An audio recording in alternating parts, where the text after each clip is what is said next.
Welcome to another MiSys video by Brandow Consulting, and today we're going to be talking about manufacturing orders. So here in the production tab,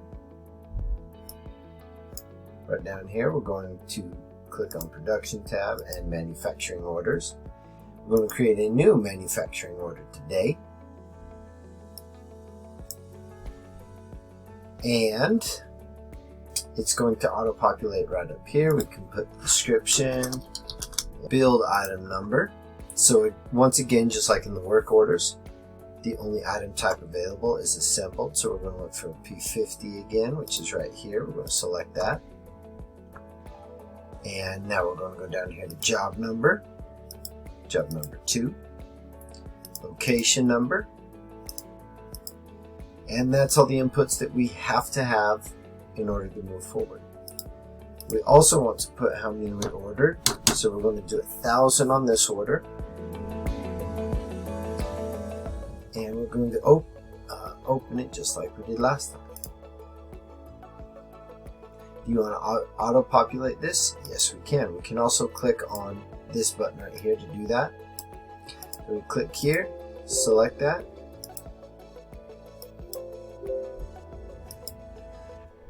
And now we have it on our production schedule. Right over here. All right. So now we're going to bring this back up. And a lot of it follows the same path as the work orders. Now there is a ton more that we can do with a manufacturing order than we can with a work order. However, we're just going to go through the very basic run through, but you can just see just from the amount of tabs that there are, that there's a lot more that we can do. So right here we can create our MRP so we can buy the material.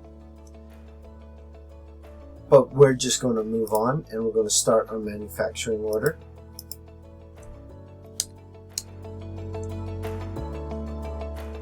And what we're going to do is here we're going to put in our quantity, 10,000. What that's going to do is that's going to transfer all of the materials or items that we need, and we're going to take it from stock into WIP.